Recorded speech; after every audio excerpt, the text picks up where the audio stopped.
Hello, everybody, and welcome once again to the Suidlanders media channel here on YouTube, where you are most probably watching most of our videos. We've got some other platforms that we also posted, but yeah, it's another Tuesday, another time for a lekker Suidlanders chat or a nice Suidlanders chat. It's usually between me, Marius Greyling, and Simon Roche. Hi, Simon. How's things going? Yeah, well, thank you very much, Marius. I've got nothing to complain about. Yeah, always good to hear. Things are warming up at least a little bit here in Uppington, not that extreme cold anymore, so we are thankful for that. But now in a couple of months, it's going to be the 40, 42, 45 degrees heat again. Mm, So mm, it seems mm, that people in Uppington can never be satisfied with the temperature. Yeah. mm. So last week, me and you spoke a lot about Trump and Putin going to Alaska to meet each other. I've browsed a bit on socials to see what was the exact thing, the conclusion, and I must say I'm mystified to not really have one concrete thing like, yes, this has been decided or that has been decided. So maybe you can shine a light for us on that, Simon. I think, Marius, that there are two things motivating this. And if we take a quick step back, one of the things that's most difficult for media consumers in the West to comprehend is that this is a war driven by the United States of America. In the simplest of terms, in 2013-14, the USA fomented, it's the correct word in English, fomented a coup in which the president was kicked out and he was replaced. And the CIA's fingerprints were all over it. Victoria Nuland was recorded in a telephone call discussing who they would put in to replace him. So that's the US State Department.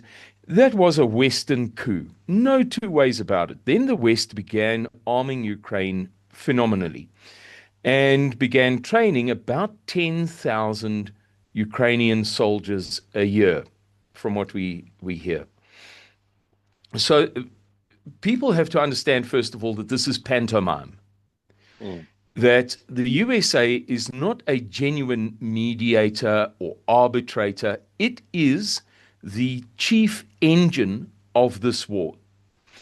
The war is being run, we've learned over time from leaks and specialists and what have you, from a NATO headquarters that is dominated by the Americans in Wiesbaden, Germany. And as the New York Times recently explained, to the New York Times, can you believe, admitted this, this is a proxy war. Yeah. The motives for the war can be debated all day long. I've done a lot of research on it, and I think we understand better than most, I'm sorry to say it, of the experts what this is about. It's about, as Kaya Kallas displayed with her show and tell board with the picture and the different colors, about chopping up Russia into five different pieces because Russia's too big and it's not fair.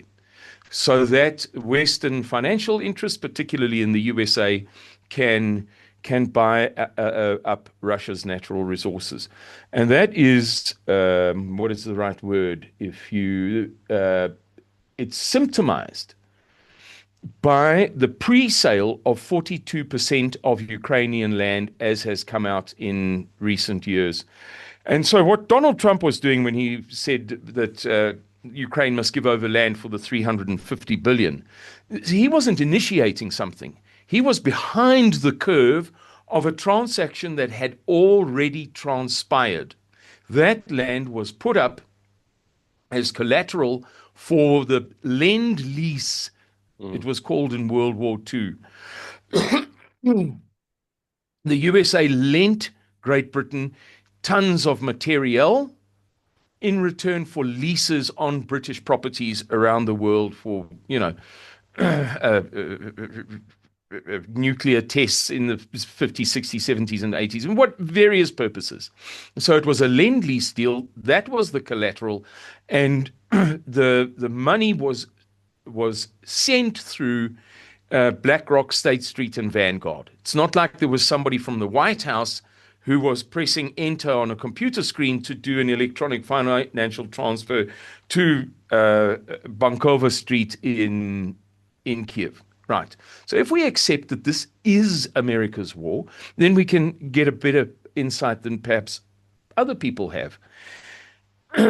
Donald Trump is facing two great dilemmas. The one pertains to the situation on the battlefield. Ukrainian lines all along the 1,100 kilometers are collapsing and collapsing very, very badly. There's a video out now on History Legends. It's about 48 minutes long. People can go and watch that if they want to get a feel for how badly Ukraine is getting absolutely thrashed. So the West has to do something quickly. I'm sorry this is turning into a long monologue, but geez. Yeah. The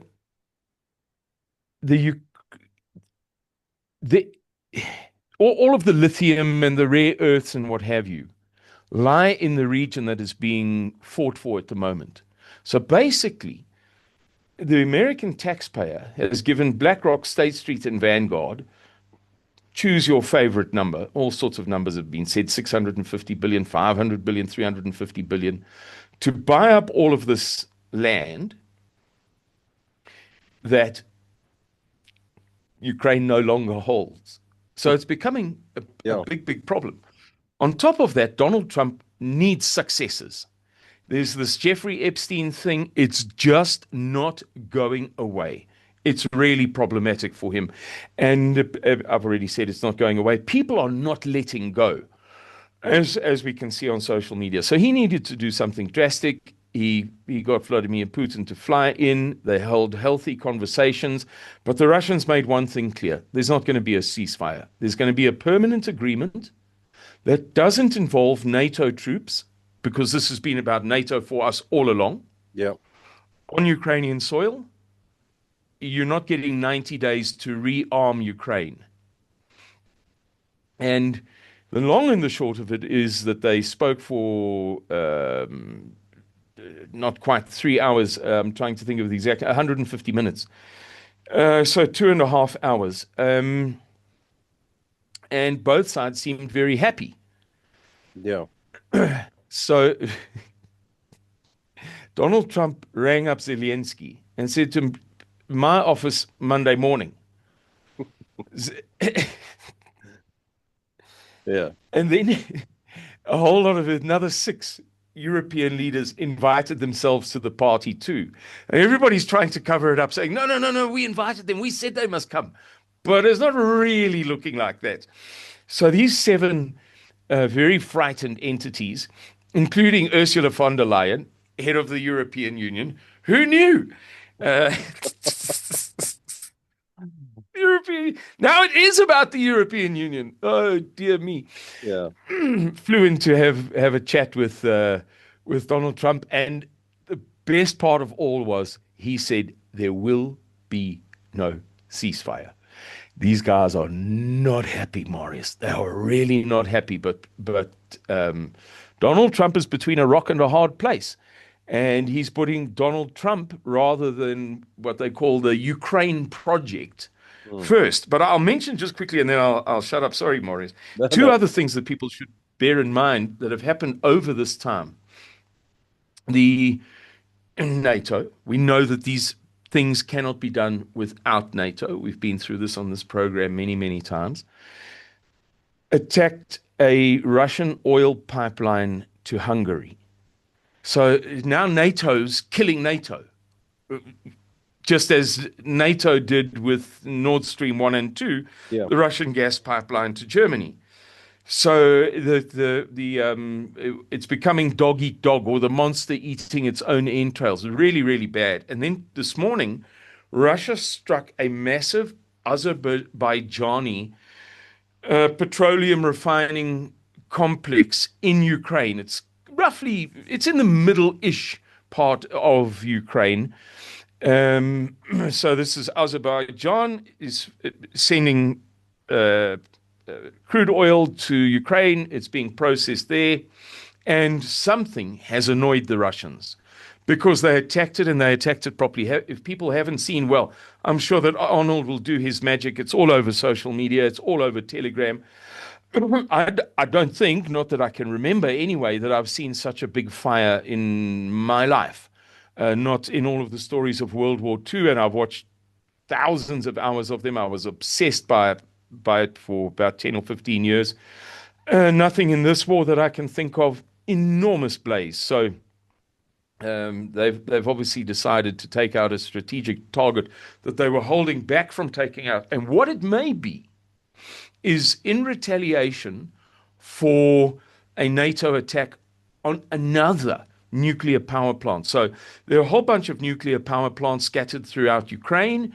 One of them, the Zaporozhye, is held by Russia. Russia has taken that oblast because it said it wanted to join Russia under Article 51 of the United Nations, perfectly entitled to do so.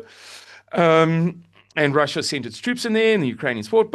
Russians got control of the Zaporozhye nuclear power plant, and the Ukrainians have been attacking it almost daily, trying to create a Chernobyl crisis. So this is obviously some NATO thing, some deep, dark Masonic thing.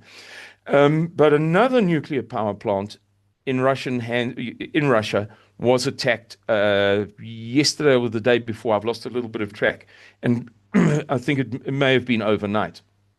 In any case, so I don't know, but I think that the Russians might have said, geez, this nuclear story, this existential crisis that you're trying to create in our country, enough. And so they hit something very big, very hard. And it's a conflagration, an inferno like you can't believe. People should get a glance at that, Marius. Yeah, no, I'll definitely go look for that. I haven't seen the footage of it. I've just heard about it briefly. So yes, a lot of, I mean, it's Putin and Trump in Alaska. Straight after that, it's the UA leaders and Zelensky all going to Trump. I mean, I read all the names that Trump posted on his Truth socials, and it was flipping off a page of people that went. It's ridiculous, from Macron to everybody. And then, like you said, now the NATO striking that Russian pipeline to Hungary. I didn't hear about the one that you just mentioned of the strike on the what do you call it? I misspoke. Plant. The what? Yes, I beg your pardon, Marius. Yeah. Sorry to interrupt you. The nuclear power plant, they didn't strike it. It was an attempted strike. It was, there are air defenses all around. Yes. These key installations. As I told you, when I was in Russia, in the south, in Donbass, there were a couple of occasions where there were drone swarms coming into us, and the Russians are picking them off. So they've got good air defenses. Yeah, but they've been trying to do that to Russia since the beginning, to try and get one of these. Why can't I say this word now? What if nuclear power plants, nuclear power plants, like doing a Chernobyl type thing? So you've said that they've done this now successfully on the Ukrainian side, which is basically part of Russia now, because they came over to Russia and said, well, we want to be part of Russia. Yeah. Well, Russia took that Zaporozhye nuclear power plant, and it's been holding on to it tightly. But that oblast acceded to Russia. It seceded from Ukraine and acceded to Russia. It's a completely Russian region. It's overwhelmingly, language-wise, I don't know what the percentage is in Zaporozhye, but it would be something like 80 to 90 to 95%. And that, those eastern strips, that's the typical proportion. It's completely Russian.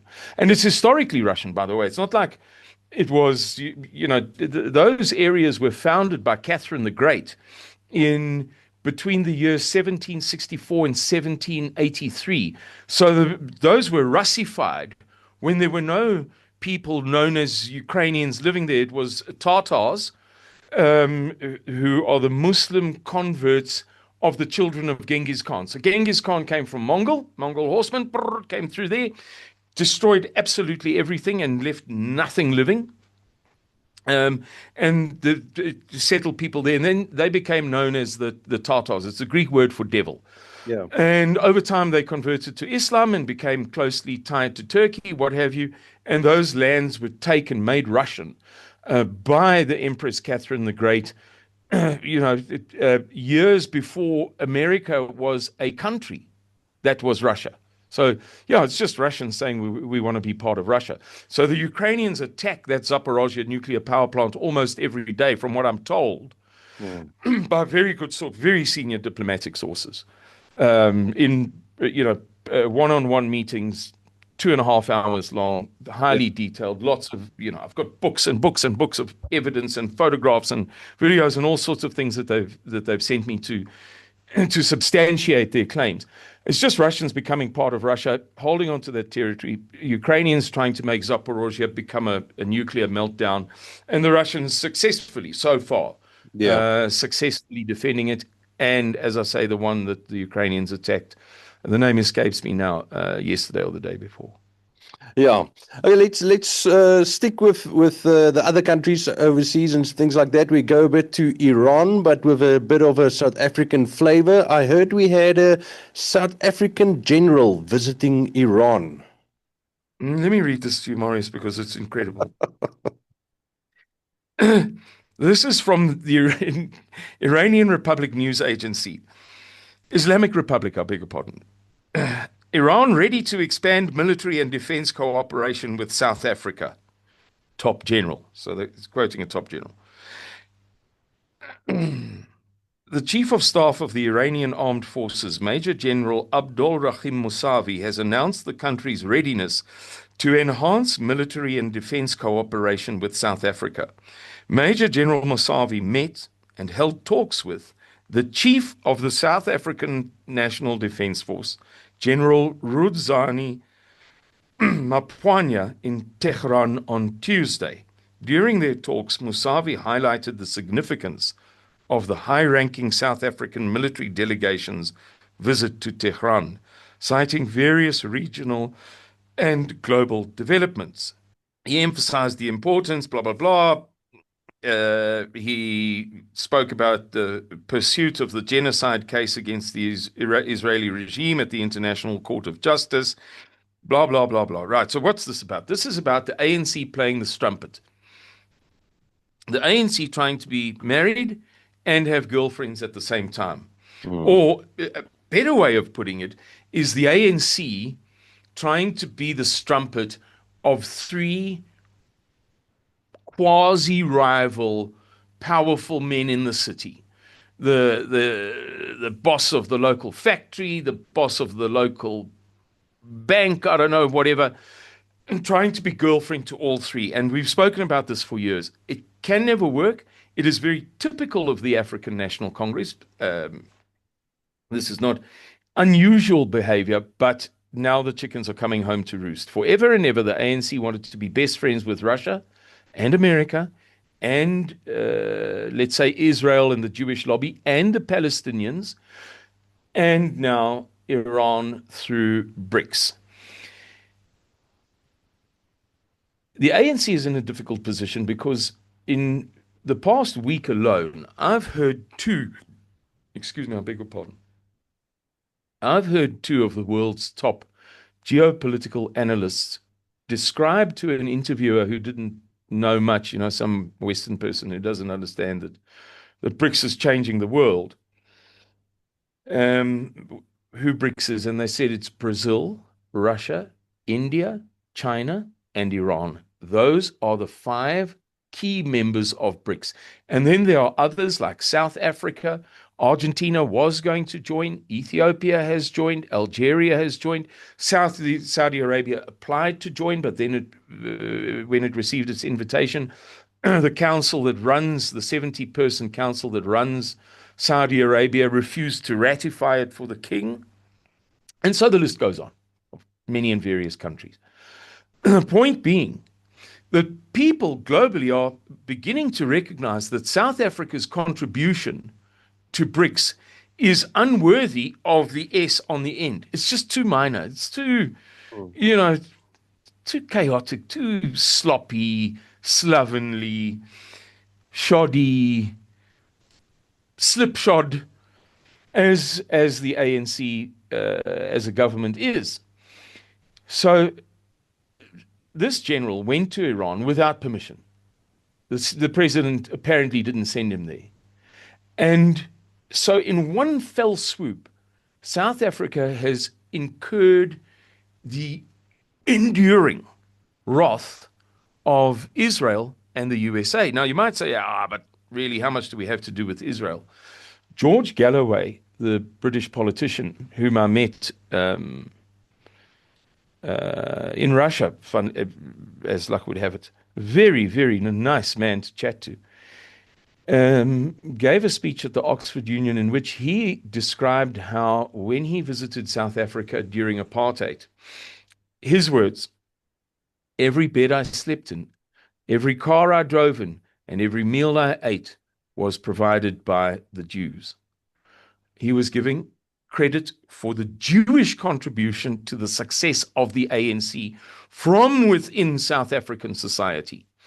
So the Jewish community of South Africa was beyond upset when South Africa opened that ICJ case against Israel on behalf of Iran. Iran paid South Africa an enormous sum of money. I forget the amount. It was eventually tracked down, and there were all sorts of Jewish online people who made videos about it, quite eloquent videos describing the numbers and so on. There was a lot of Sherlock Holmes work done by the Jewish community to expose the fact that the ICJ case brought against Israel by South Africa was entirely at the instigation and behest of Iran. So what the ANC is doing is infuriating the Jewish community that believes that it is kind of the firstborn son, that it, of all of the communities of South Africa, made the greatest contribution to the fall of apartheid, the erection of the new South Africa, and the success of the ANC, as George Galloway would tell you. He would say the same thing. That was the point that he was making in the Oxford University Union, the famous Oxford Union speaking hall. So all hell is breaking loose. There are a lot of people in big trouble. Unauthorized trips to Iran, declarations by the Iranians that they love us more than anything and they can't wait to cooperate and collaborate forevermore. The USA is, we're going through this tariff thing at the moment. We spoke the other day about a company that lost 750 million rands worth of deals over the weekend between the tariffs being implemented and Monday morning. The report came out on Monday. Over the weekend, they lost this deal. That's what an effect this is having, and is going to have on some chicken farmers, for instance, perhaps citrus growers. I don't know. Time will tell. But yeah, big trouble in paradise. The new South Africa Rainbow Nation. There's drama coming. The Americans are not going to let this go, Marius. They are going to smack us and smack us hard. Yeah. And then about a year ago, I think it's a year ago, it might be even longer, I did a news segment about the new driver's license tender and these things. And I was very surprised when me and you had a chat before we did this show now, that it has come up again. So please enlighten me, because I did not know that this is a thing now again. I know that I've done some kind of news for Radio Grootefeed back in the day about this tender and the issues around it, and somebody is not happy that somebody else got it, and Simon, what's the news about this new the South African license tender? Well, invariably, when news items like this come up, they are to do with corruption. There's never an occasion where it's ever been proven that, in fact, it was just a mistake. Yes, there's enormous incompetence, hopeless incompetence within the ANC and government. I've held many meetings with them in the past, and these guys arrive and they just no pen, no pencil, no rubber, no ruler, no paper, no taking of notes. I was once in a meeting with, I believe, 12 people. I was the only person who took notes. And that's standard. That's not extreme. And a big meeting. So, yes, there is incompetence, but generally these things will be about corruption. So, I haven't read the story. I just read the headline Okay. because I don't have enough bandwidth. I'm trying to flipping learn the Russian like a child, and I'm writing the script for a documentary and everything else. The work that I do generally on social media from early in the morning until nighttime. So I can only give a précis summary of the thing. Basically, we, for nobody knows what reason, should have a new driver's license card system. The previous card system, no good. Now, obviously, everybody can see through that. There's nothing wrong with our card system. We would know. You and I would know if, you know, what does and what doesn't work in our country. Apparently, it's not good enough. Got to get a new thing. Sadly, it's going to cost 900 million rand for the machines to do this. And it's now come to light. Last week, just for our foreign viewers, last week we were meant to hold a national chat or some stupid thing. You know, all the main players were meant to come together at a giant conference center and spend a few days holding hands and hugging and talking about what is and what isn't working in the country, and then everything will be fine. It's kind of the African National Congress's way of dealing with problems is to talk about them, make great promises, and then go away and never think about them again. And the bill for this, because we're going through a hard time in this country, it's rough. So it was kind of demanded. So the national chat, whatever it's called, the stupid thing, it was going to be 750 million rand. And as the leading project manager of such special events, or one of the top 3 or 5, you know, I don't say I was the only guy who could do it well. As one of the specialists in that field for many years, I can tell you that the bill could not possibly have been more than 150 million rand. No way, not never. But that's the way they do it. Somebody sends in a budget for 50 million rand, and they multiply it based on who needs to get a cut. Oh, I've got to give some to him, some to him, some to him. That's how roads are built, clinics are built, houses are built, how water purification is repaired in South Africa, how electricity contracts, you know, for coal or whatever the case may be, are handled. And so, for the second time in about 7 days, we've got the media furious with the government just throwing money at its deployed cadres, as they call them. You know, it's little guerrilla fighters in the municipalities and in the driver's license system and its conference organizers, and it just never ends. Yeah. Just never ends. It's a crying shame. Yeah.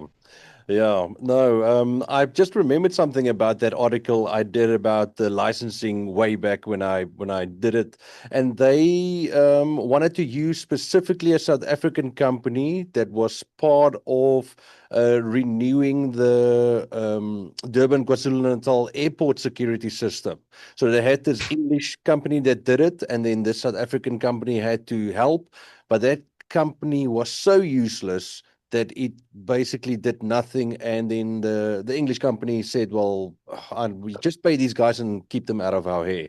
Now, and then Mhm. these guys had to be part of the new license tender. They basically got it. So whoever got it had to make these guys part of that license agreement. And then I haven't heard about it since you mentioned it now. But I'll go look about it. Look and see if I can find a bit more detail about it. Maybe we can chat about it on Thursday again. Um, Mm. yeah, the amount of money they can just throw away is unbelievable. It is really unbelievable. Simon, I think Yeah. I think that's about it for our chat for today. Thanks very much for making time for us again here on the Suidlanders Media channel and chatting to us. And then hopefully we'll chat on Thursday again. And if you want to do a quick for tomorrow's thing, or is that still on? Yes. We're starting a series of interviews. I don't know who we're going to interview in a week's time because tomorrow's interview may have to be split into it's a great girl, Russian girl from Donbass. She's going to be our first person, and she may be the second too. But I've lined up a whole lot of people who kind of in the wings waiting for their opportunity. It'll be on Wednesday afternoons, and then there might be some editing done, or we'll do it live. I'm hoping that we'll be able to do it live so that people will always know when to home in on the meeting to make it a regular fixture, something that people can count on. Wednesday evening, Suidlanders Media, rather than a heavily produced thing. But we're going to kick it off tomorrow afternoon with Daria and take it as it comes. I've never been an interviewer in the past. I've never really been kind of anything like a journalist at all. But it's something that I kind of semi got into when I was in Russia, started filming and doing stuff like that, as opposed to just speaking to other people, interviewing me, where I didn't have to do any production. I just had to sit there with a functioning camera and reply to other people as I do kind of here. So this is a whole new thing. We're going to give it a try. Hopefully it'll go well. We've got some fantastic contacts who've all said that they're in. Can't wait for their turn. Beginning tomorrow, and we'll figure out within the first couple of episodes what format works best, what time length works best, what we can achieve, and what's perhaps a little bit challenging. So it might change a bit over the first 1, 2, 3, 4 episodes. But that's what we're going to begin with tomorrow. Good stuff. Good stuff. Simon, I hope you have a great evening. And then we'll chat tomorrow or on Thursday again. Fixed up, Marius. Thursday. Thursday is a set. Yeah. Maybe tomorrow as well. Tomorrow, Wednesday, the 20th of August. In the late afternoon, and we'll figure out timings and what have you as over the first couple of episodes, and then of course Thursday. Yeah. Okay, Simon. Cheers, man. Have a good one. Cheers, Marius. Bye bye.